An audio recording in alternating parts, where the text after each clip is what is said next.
With Robinhood, not only can you trade individual stocks and ETFs, you can also seamlessly buy and sell crypto at low costs. Trade all in one place. Get started now on Robinhood. Trading crypto involves significant risk. Crypto trading is offered through an account with Robinhood Crypto LLC. Robinhood Crypto is licensed to engage in virtual currency business activity by the New York State Department of Financial Services. Crypto held through Robinhood Crypto is not FDIC insured or SIPC protected. Investing involves risk, including loss of principal. Securities trading is offered through an account with Robinhood Financial LLC, member SIPC, a registered broker-dealer.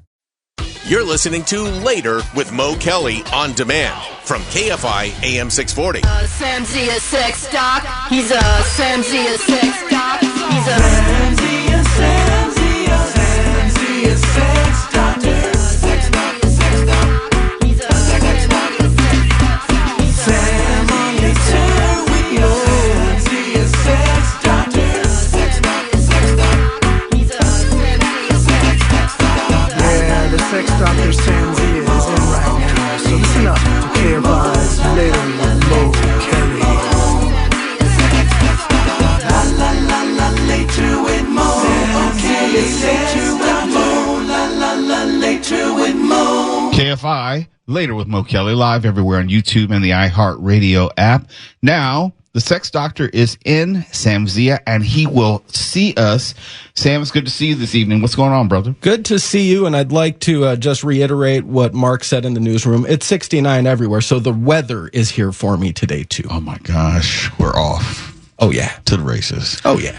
Sam, earlier in the week, you and I had touched upon the idea of sexual addiction. Yeah. And I've had a friend, I don't want to reveal his name because he is somewhat famous, who was accused of sexual addiction. I've had and heard varying opinions about whether that's a thing. First, let me You make it seem like it's a crime. He's being accused of sex addiction. No, but the way it was, he was shamed for it. So let me put it out that way. Addiction, yes. Is sex something that can be a part of what is considered an impulsive addiction that someone can't control because it's a disease? That's the question. Is sex addiction actually a real thing? And, you know, you've been hearing it with a lot of different celebrities, especially when they have some kind of controversy come up where they get caught. Tiger Woods is a great example of that back in the day, where people are like, you know, they get caught doing something sexual and they are regretful of it and say you know what, we're going to go into a sex addiction treatment facility and stuff like that. Well, they're celebrities and they do celebrity rehab stuff to repair their image. But on a medical level, is there any evidence to suggest that we know that addiction is a thing? Yes, absolutely. We know that compulsive behavior is a thing. We could talk about gambling. And I would say that's the closest parallel where you have someone engaging in possibly not dangerous behavior, but not necessarily sensible behavior at their own detriment. Yeah. You know, gambling away their rent or their mortgage. Isn't there a parallel that could be drawn between gambling addiction and sexual addiction? Now, that's the thing. Yes, there is a very good parallel that can be drawn between the two. I mean, a lot of the same high risk behavior, the idea of, you know, risking everything you have to either gamble again or to have a sexual experience, especially for those who are in committed relationships where the other person is not aware of their partner engaging in sexual activity outside of the relationship. That's where a lot of times people will say, well, I'm an addict, and it makes them feel very powerless to because usually whenever you look at addiction, we're pointing at chemical substance addiction. Mm-hmm. And there's addiction there, you know, that doesn't mean that that is the only exclusive kind of addiction is chemical substance addiction. Those are real, very real. Let me jump in because that changes the brain chemistry or something else. It's something where you become addicted to to whatever the substance is. It impacts your functioning as far as day-to-day, you know, doing your day-to-day responsibilities. It makes it so that you prioritize the substance over everything else. Oh, let me ask you then, but that's not on a physiological level. That's just more like an emotional level and compulsive behavior, it sounds like. Compulsive behavior is part of what we call process addictions, where we are addicted, quote unquote, addicted to certain behaviors. And that is something where we start to get a little bit into the weeds with it, because addiction is something that a lot of times people will just classify something as addiction because it's what is easier to, like, it's just a way to make it a lot easier to explain something that is something that's more along the lines of impulse control. Okay. Now, that is another diagnosis altogether. Now, we got to get into the two different schools of diagnosing. You have the ICD, which is the International Classification of Disease. It's basically the what the World Health Organization uses to classify diseases, medical conditions, things like that. It also covers mental health disorders and things like that. Now, on my side, because I'm a mental health professional, what I do as far as my diagnoses go with the DSM, the Diagnostic and Statistical Manual for Psychological Disorders. We are officially in the weeds now. Now, this is the thing. DSM is run by the APA, the American Psychiatric Association, versus the WHO. WHO recently, in the last year or so, said, you know what? We're going to classify not sex addiction, but compulsive sexual behavior disorder. And they treat it like it is treated, as far as, like, you know, actual medical treatment goes, like an impulse control disorder. Okay, if I understand you correctly, because I'm just a layperson, a disorder would be more in the mind and the processing of information, whereas a disease is physiological and has to do with the body? Yes, exactly. And it's not a personality disorder where it's something where this is, you know, exactly who you are no matter what. This is like something that, like, people have anxiety disorders. Their personality isn't based off of anxiety. They have anxiety. You know, whereas you have bipolar personality disorder, their personality is fixed to the actual criteria of diagnosis for that personality type.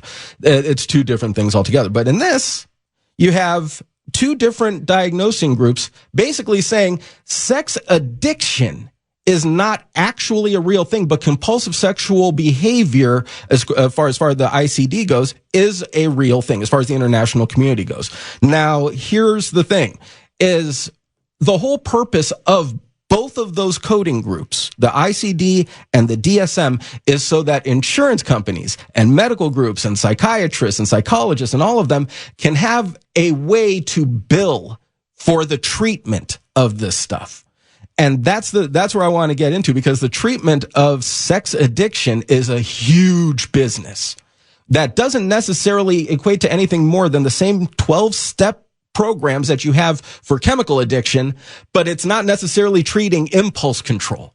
And it doesn't necessarily get to the root of what is actually causing problems for them. It could be anxiety that's leading them to those gates. It could be depression. It could be any number of things. But we're treating it as if it's an addiction, either for convenience sake, or for, just so that people can just say, hey, this is the umbrella term that we can classify all of this under, but it doesn't actually get to the root of what is actually happening. If I understand you correctly, and I may not, so please correct me.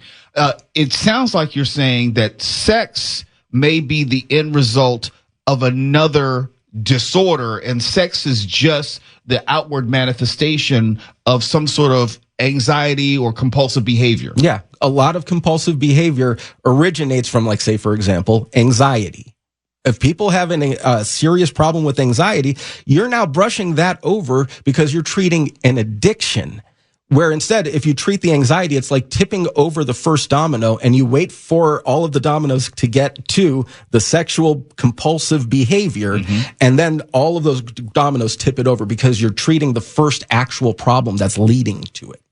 And a lot of these big businesses that are trying to treat sex addiction are ones, especially like the ones that cost a lot of money. You saw a lot of celebrities going to places like, I'm going to this reserve in the middle of New Mexico or Arizona, where they pay tens of thousands of dollars to basically get 12-step program treatment with a bunch of extra bells and whistles like horse therapy and a bunch of other things that people can do to almost make it like it's almost a performative treatment of the sexual compulsive behavior. Is it somewhat like AA, where you have to do this and do that and make amends? And absolutely.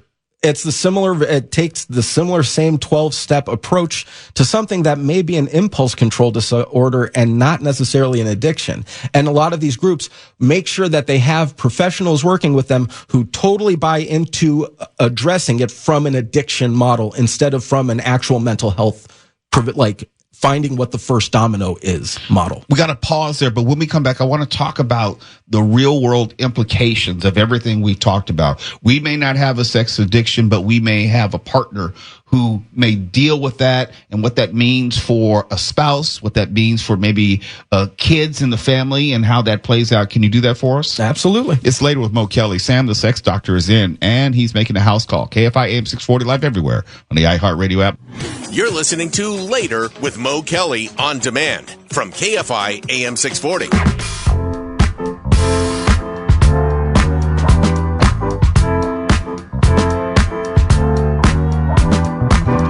KFI, Later with Mo Kelly. Sam, the sex doctor, joins me. Sam, let's pick it back up where we left off. We were talking about sexual addiction, and it was complicated even for me as far as the distinction between a disorder and a disease. But you said there is money in treating it as a disease, if I remember correctly. There's big money. Yeah, well, it's big money in treating it as an addiction because you can open up addiction facilities. Like you have substance abuse facilities. You have a bunch of different ways, and all of them, depending on how much you pay, kind of boil down to 12-step programs with a bunch of extra bells and whistles to it. But for sex and compulsive sexual behavior, I don't necessarily feel like an addiction model of treatment is one that's going to be helpful or most effective. Because if you look at it, it's an impulse control disorder. And the way we treat impulse control disorders are way different than how we treat addictions. Right. Okay, and before the break, I said, hey, I wonder how this impacts a spouse, how this impacts a child or family in the way that you may have a family, and I'm not trying to be funny, but they may sit down and say, daddy's dealing with gambling issues, or he's dealing with alcohol or substance issues. You, as someone who is a mental health professional, how do you think some of these conversations go, if they go at all, when you're dealing with some sort of sexual addiction and its impact in the family? Well, here's the thing. One of the big issues when you look at it from also an addictive model, a lot of people are going to say, well, how much is too much? And that comes down to whether or not what you're doing causes you a sense of distress. If it's bothering you, if it's causing that sense of distress in you, then it's something that can be diagnosed. If it's not causing distress, then it's not hurting or harming yourself or anyone else. Whatever you're doing is consensual, nothing wrong with it, then it's fine. Say if you're in a committed relationship and your partner is on the same wavelength as you have a very similar sex drive with each other, and you have open communication, you may have an open relationship that allows for you to pursue sexual encounters with people outside of the relationship. That very same behavior may not actually be considered addictive because it's something that's within their dynamic of a relationship. Right. But if you're in a committed relationship, take that same couple, but you only have one person who has kind of stronger sex drive or more of the urge, the compulsion to engage in sexual behavior with people outside of the relationship, then they're going to be engaging in lying, deceit, and doing 1,001 other things to cover up what they're doing.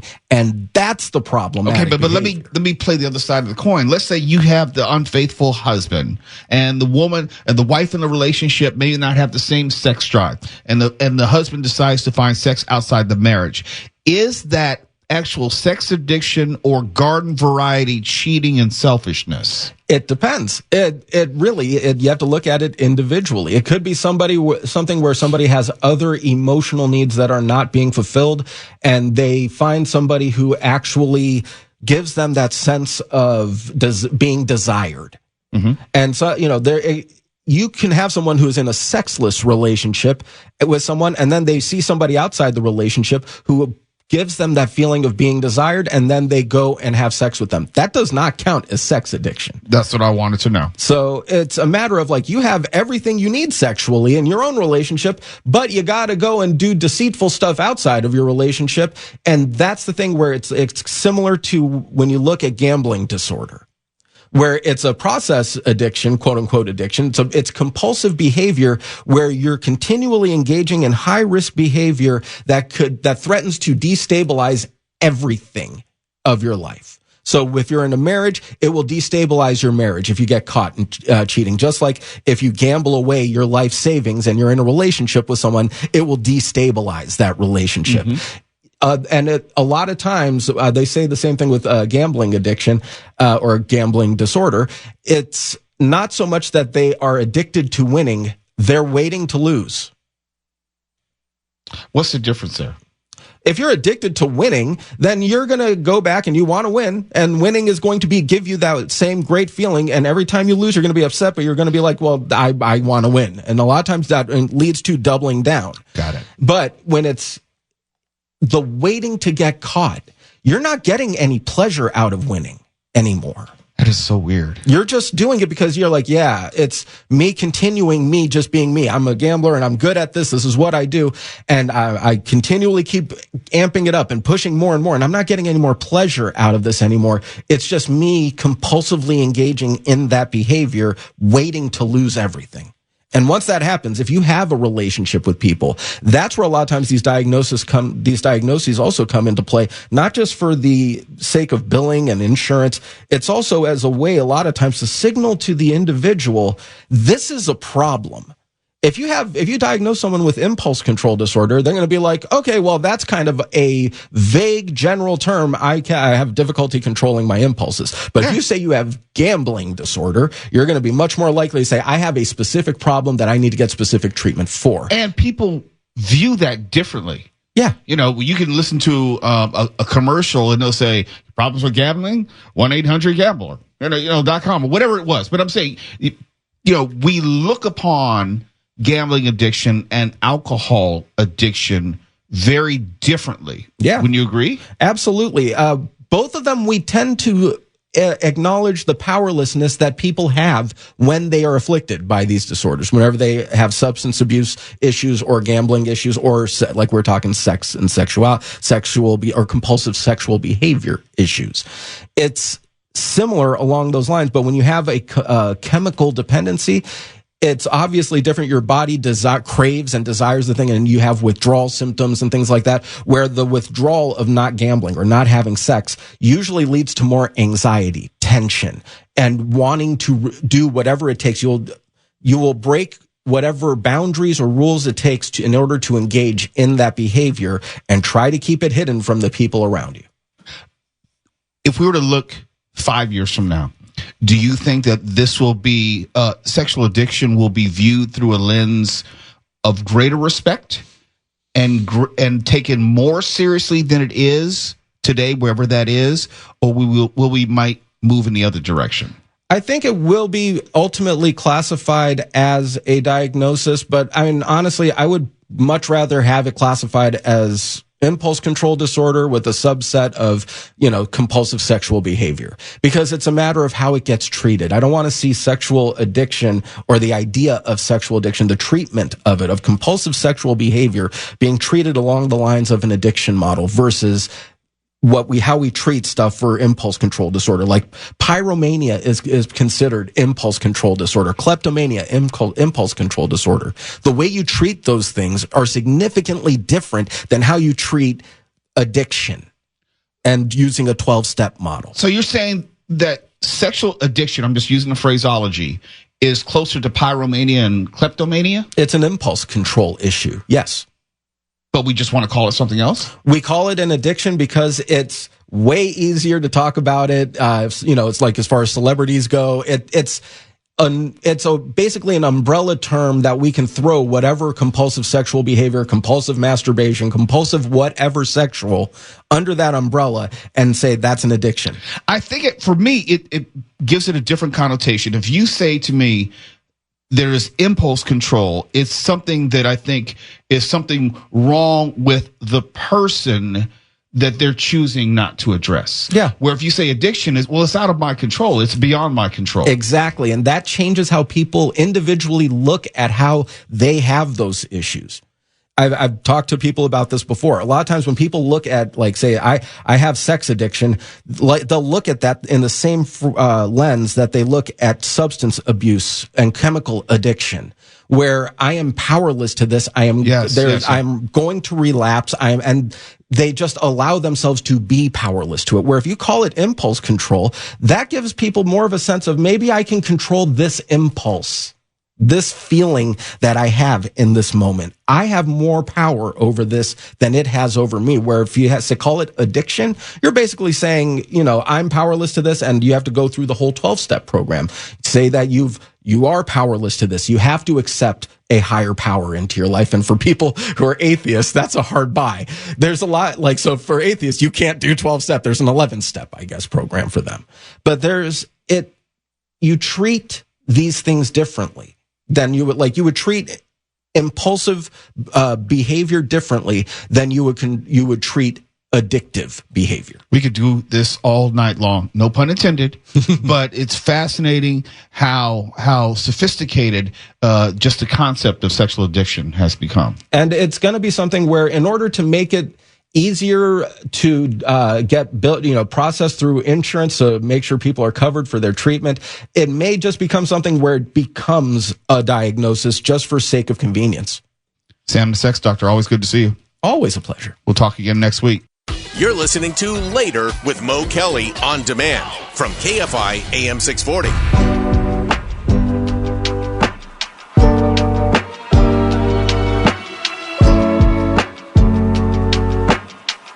KFI, Mr. Mo Kelly.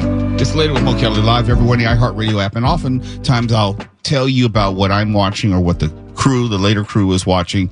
I just want to make a couple of recommendations. I was watching this limited series on Netflix called Hostage. It has to do with the British Prime Minister. And this is not giveaway. It's in the trailer. It has to do with the British Prime Minister and it's a woman, and her husband is kidnapped and held hostage, and what she needs to do to navigate the moment and dealing with world issues. It's only, I think, 5 or 6 episodes, but it's really, really good.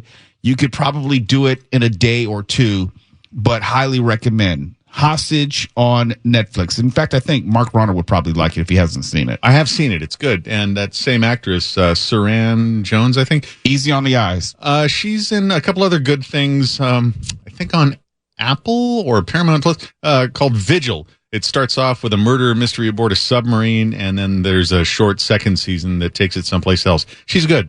I like limited series because it's not like it's about the length of one season, but it doesn't leave you hanging. There's a beginning, there's a middle, there's an end, there's one complete story which is being told, and you can move on. It's almost like an elongated movie. It's I think 5 or 6 episodes. You can get through it pretty quick. Yeah, and you, as a married person, will understand the importance of finding something that you and your wife can watch together without arguing about it. It solves the "what do you want to watch" issue. It's inoffensive. No, we have multiple TVs, so she goes to one side of the house and watches what she wants to watch, which is usually reality television. Okay, right. But ideally, sometimes you want to watch stuff together, right? No, we don't. No, we don't. No? We don't. No, because she likes reality TV and I don't like reality TV. Do we need to get Sam back in here for you? No, he's not a marriage counselor. Okay. We can find one of those. No, it's just something. No, she watches her stuff. I watch my stuff. Now, there are rare occasions where I'll come home and she's watching something like some series on Netflix, and I'm maybe in the kitchen getting some food, and there's enough to keep my interest. Well, I'll ask her, what is this? Are you enjoying it? And then it may inspire me to go back and later watch it. It's a rare occasion, but there's the possibility that she likes her stuff. I like my stuff. All right, but don't pretend you don't know what I'm talking about. It's been said by people with more experience than us, then a good chunk of marriage is discussing what you want to eat and what you're going to watch. We do a lot of food conversation. Yeah. A lot of food, but our schedules are so different. Like, for example, La Mujer got up today at like 4 a.m. What?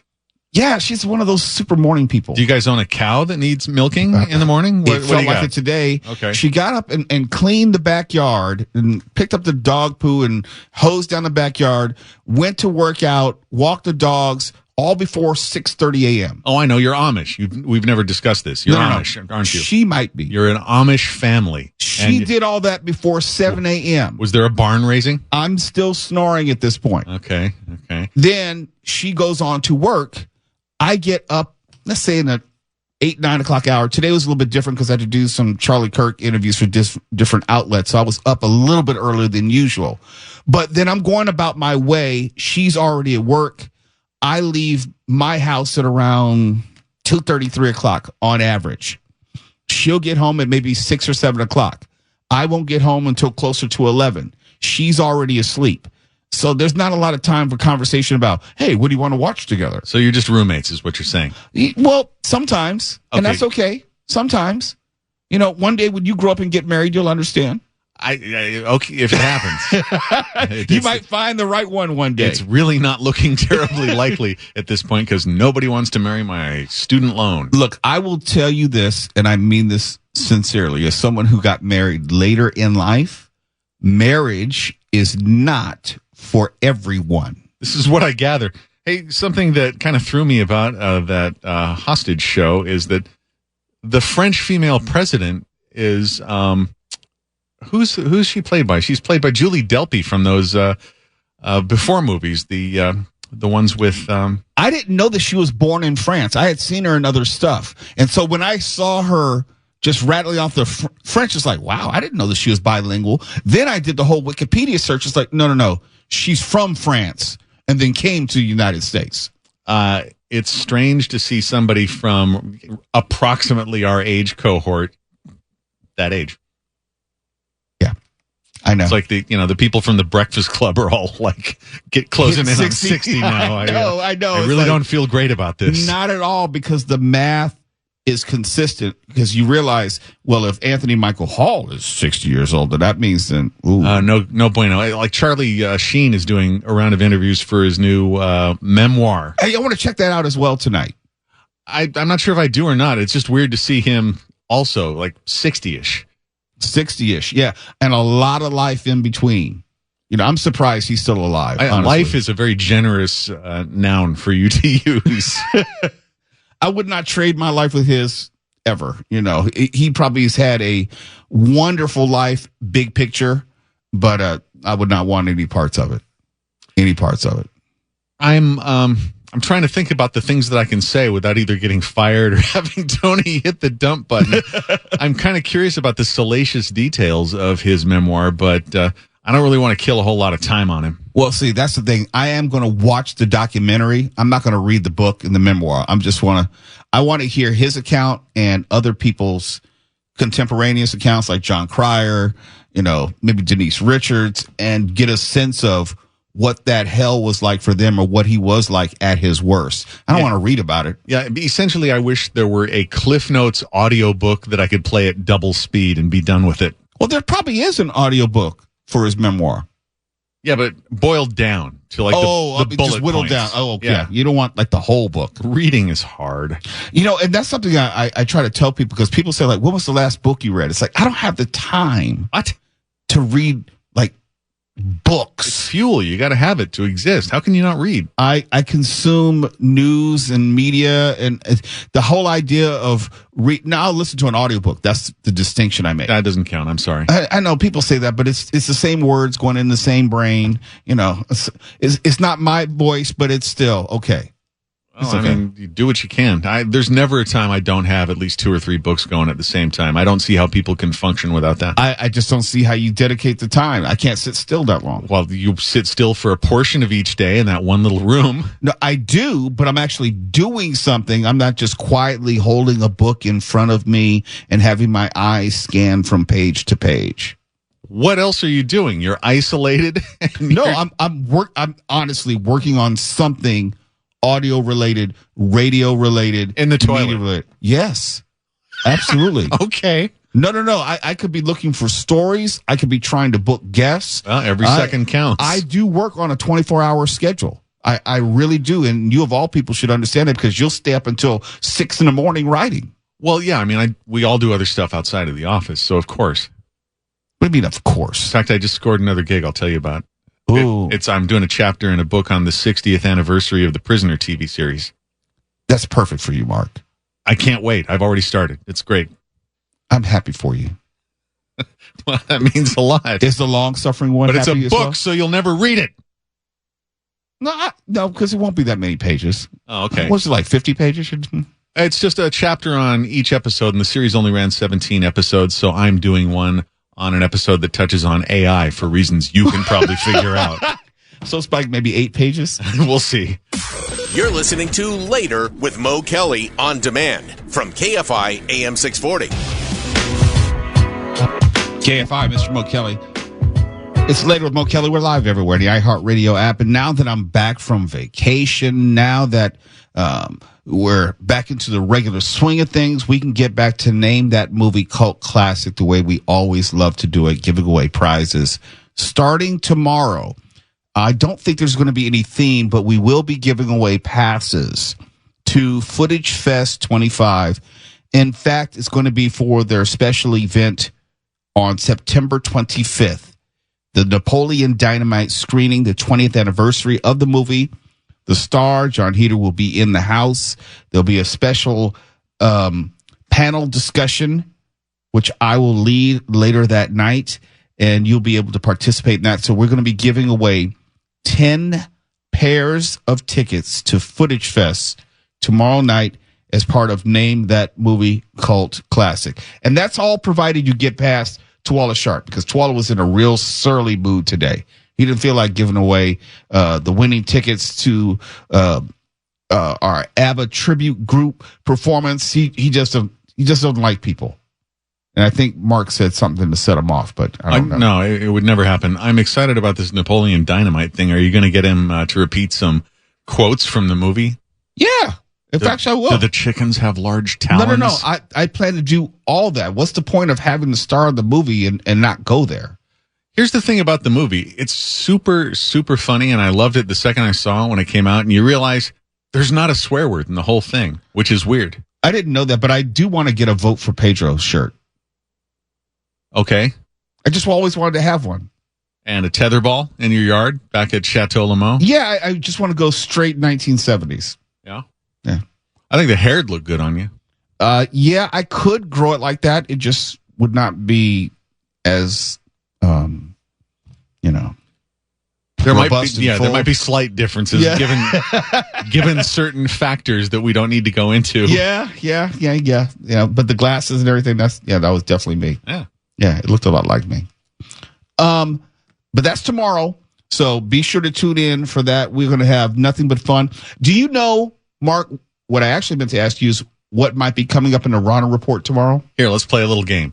There's a couple different movies opening tomorrow. We've got Downton Abbey, the final chapter. That doesn't sound like you. We've got what's the one about the Rob Reiner, the rock star satire, Spinal Tap, and we've got Stephen King's The Long Walk. Of those three, which do you think it's going to be? Stephen King. Okay, that was kind of easy. Yeah. I mean, what is there even to say about the others? Look, I don't know. You have a very eclectic movie taste. Well, here's what's interesting about the King one. This is a story from that volume called the Bachman Books it became hard to find and expensive when you do, because it's got that rage story in it about I believe it's a school shooting. I've never read it because you can't find it. Was that like the mid-'80s he did the Bachman Books? It's one of the first things he wrote. And I think The Long Walk may be the first book he did write before Carrie. But the Bachman Books had 4 different shorter stories, shorter novels in it. And this is one of those. So I'm excited to see it. I don't think it's going to be a real cheerful film. It's about people who enter a contest to walk until they all drop and are shot to death, and the winner gets something. It's kind of a dystopian thing. Okay, I'd watch that. But I love King. I think he can do almost no wrong. But the people who make movies based on his stuff, that's been hit and miss over the decades. I got a question before we get out of here. Why do you think it seems, and correct me if I'm wrong, that Stephen King never was really, or not often was actively involved in the movie portion of his adaptations? Well, he's a novelist. He's a writer. That's just not his bailiwick. And when he did it, that Maximum Overdrive movie, I think we all saw how that turned out. Well, unfortunately, we all did. But I believe he even admits he was just like waist deep in coke at the time, too. I think he's sticking to what he knows, and he does a great job at it. I've read more than anybody I know of his works, and I still haven't been able to read everything. He almost writes faster than I can read. Well, you're barely literate, so that's not saying much. Well, there's no need to get mean about it, Mo. See you tomorrow, maybe? Yeah, we'll see. It's Later with Mo Kelly, KFI AM 640 live everywhere in the iHeartRadio app. You're listening to Later with Mo Kelly on demand from KFI AM 640.